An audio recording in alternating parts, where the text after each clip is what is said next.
Where's the car going off? Anyway. Hi. My dad's gonna have to get meat. We're like an hour away from Sinclair. No, like half an hour. We're at Singleton, so it's an update. As you can see, Father's not here. He's gone to get the meat and I'm looking after the car. So, cool. Bye bye. Don't forget to like and subscribe and hit that notification bell. And make sure to follow all the other pages like Facebook and that. Bye. How you doing? Alright, we are here and we are 19 minutes. I think the camera actually gets you because that doesn't show the right angle. Alright, we are at Sinclair. You don't have to push your head in here. I don't? Okay, I'll be over here. Alright, we are at Sinclair. Well, we're 20 minutes out, so we're just about to head in and start packing up. The other guys should be leaving Glenbourne about now. I believe 1 o'clock was the start of the weigh-in, so they'll all be leaving Glenbourne, so they'll be about an hour away. Caught up with Nick at Hot Tackle in Morisset. Good little shop if you're just off the highway, so if you ever forget anything, call into there. Hot Tackle, good shop. Anyway, yeah, grand final, pre-fish day tomorrow, and then the coeys, we get 2 days. The pros, well, they'll get 2 days, and then it'll be cut to the top 12, and they go out on the last day. Hopefully I can borrow a boat and do a bit more filming and get some of the guys out on the water on the last day. That'll be really cool, but we'll see how that pans out. Might be just sitting back at camp, just enjoying the day. Anyway, it's been a long drive. We're about ready to just have a bit of a rest, so I'll talk to you all later on.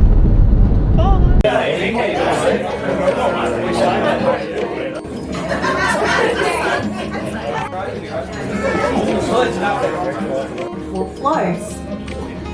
So welcome.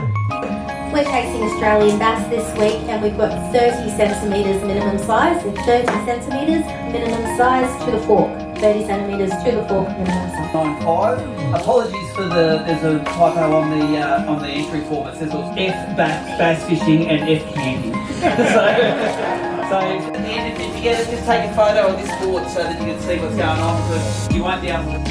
Kicking off our grand final tomorrow morning will be boat number 1, Steve Muldoon, fishing with Damien Winters. Boat number 2 will be Colin Robinson, heading out with Reese Winters. Fishing with Stephen Mears.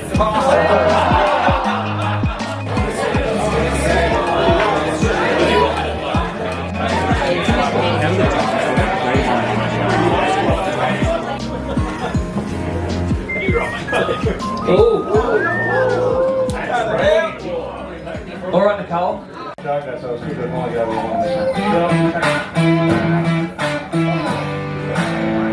We've got an in-house joke that I'll try for AOY now, and you know, you never not try, but there's some quality anglers still out there to beat.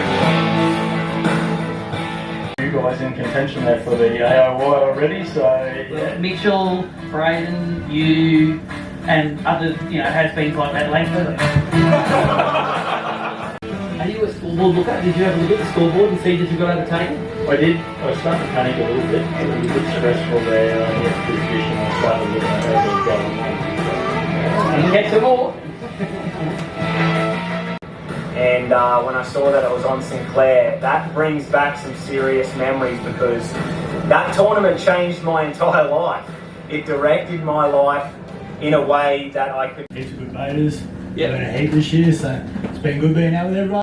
So that's remarkably consistent from the back of the boat. Got a bit scared, had to come up and do the Queensland events to nail it. And his worst event, which didn't count, was the Richmond River, came 15th place. Let's get up our non-boater Angler of the Year, Corey Goldie. Congratulations, mate. I always make this point when you win Angler of the Year, like this is what you get for it and absolutely nothing else. No, look, I'm happy with that. Anytime I can put one of these trophies on the wall is a good time. Indeed, mate. And you said you were going to do it this year. You're going to film it all this year, and you joked that you're going to win it. And bang, bang, and bang. Yeah, ticked them all off. I had a lot of help. The boaters put me on fish, so yeah, good to win it. And it was a joke at the start of the year, but yeah, I did it. So tell us the story again about the last event. You were going to sort of cruise in and not do the last 2 Queensland events, but you were a bit nervous down there, mate, hearing about someone called Jake Hardy.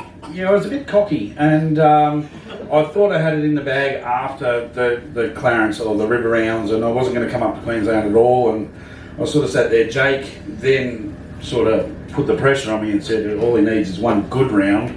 I was worried about Tilly too, so he had 2 good rounds. I wasn't sure whether he was going to turn up the Queensland rounds. And Jake sort of forced me hand into coming up, and if I hadn't have come 5th at Somerset, he would have beaten me with his 2nd at Wivenhoe. So do you regret telling him, or what? Nah, all good, mate. You want to be the best, got to beat the best. Round of applause for our non-boater champion, Corey Bowler. Thank you, mate. Well done. This is like a mugshot, mate, against the white sheet. You never know what back. 2 events this year, one at Glenmaggie and one at Richmond River. So one in Victoria, one virtually in Queensland, and a 5th at Blue Rock Lake and a 3rd at Wivenhoe to close it out. His worst event, which didn't count, was the Clarence, where he somehow shanked it in 28th place. So I don't know what happened there, mate, but that didn't count. So let's get up our boater angler of the year, Nick Johnson. Of course, we have a perpetual trophy for you now, but who forgot it? Yeah, my good mate Matthew. I think you, mate. We're assuming here that you're afraid to take it off the wall because there's a really light patch of paint behind it after all these years of having it. How many years did he win it in a row? 4. Yeah. Yeah. Couldn't even win 5 in a row, eh? There was a few asterisks besides some of them. Now you've got the trophy and you've got the microphone, you can elaborate on those if you wanted to. I can say, oh well, you know, I won't go too far. All right, mate. You are sponsored by this is a sponsor karma thing that happens for ABT. Rapala 13 Fishing. You got it on your hat and your shirt there. They're sponsors of the series. They look after you, and you use the gear to get yourself across the line most of the year. Yeah, absolutely. Tim and the boys and girls at the Rapala and 13 Fishing officer, they're unbelievable. I've only been with them for the last 2 years, I think it is, and since I've been with them guys, they can't do enough for you. So big shout out to the Rapala and 13 Fishing crew. Yeah, it's been great. Been a great couple of years. How hard is it to do a 5-minute stop at Rapala? Yeah, impossible. It takes 2 hours, doesn't it? It does, especially if you're there. Indeed. So and if you don't know, at Fishing Monthly, they rent the office out the back of us there. So it is like a bit of a little mini fishing precinct there. You got to look out for the boats in the car park to get a park in the joint.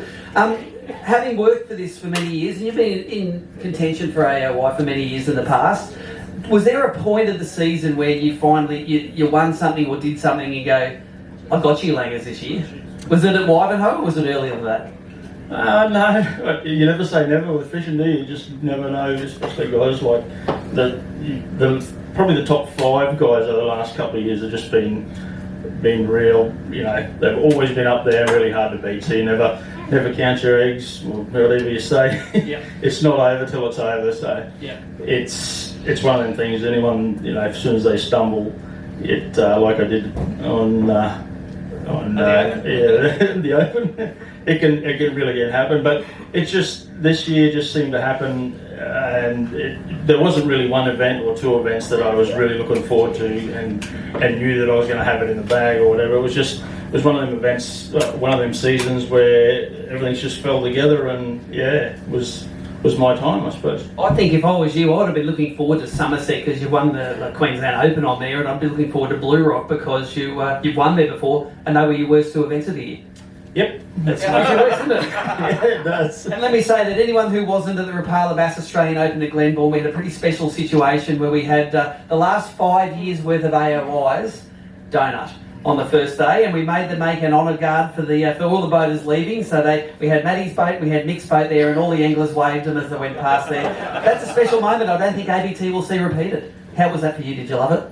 Hopefully it doesn't see it repeated anyway. Most of the guys here would love it to be repeated at least once in the future. How did you like it, Nick Brunny, walking past these guys and saying, see you later? That was all right, wasn't it? So thank you for making everyone's day. Congratulations on a great title there, and go 13 fishing, mate. It's well done. Any other people you want to thank? Yeah, I'd like to thank Spider Custom Apparel, VMC and Suffolk's Line, obviously with Tim as well. I want to give a shout out to, I was talking to Corey earlier on actually, and Corey got me into tournament fishing, and it was probably about 10 years ago now we worked out. And so I haven't been doing it all that long compared to a lot of the guys that have been doing it, a lot longer.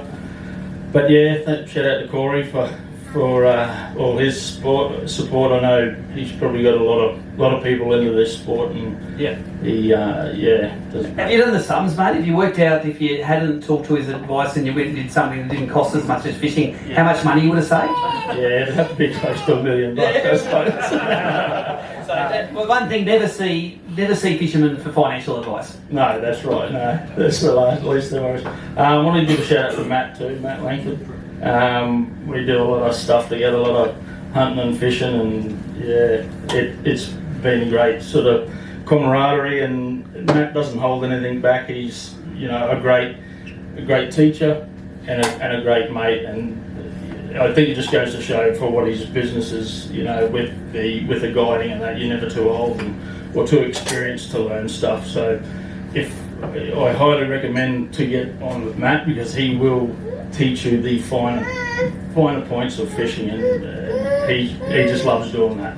It's not something that just because you're paying him money to go do. He's onto that kind of stuff. Yep, I want to thank you guys as well. Thank you for the year and all your hard work, and I'd like to thank my wife and family for letting me go away.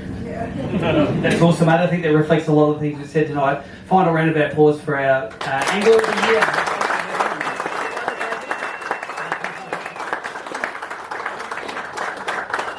You're an instant success after 10 years, mate. Overnight success. Thank you. I think. Righto, we are here at the ABT Grand Final. It's 2024 at Lake St Clair. I haven't done much to camera because pre-fish day, Harry and I just went into town. I didn't go out on the water. But I've got Tim Price today. Yeah, Tim Price. I get Tim Jones and Tim Price. So I've got Tim Price today and Steve Morgo tomorrow. So we'll see how we're going at the end of the day. We'll try and get some footage at the start line and of course some footage out on the water. Wish us luck, and don't forget, like, subscribe, and send it to a mate. Thanks. Woo. Woohoo!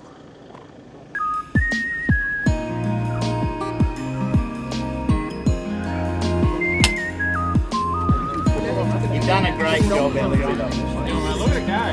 Look at you. I've seen a photo of it. Did anyone else catch yellow belly today?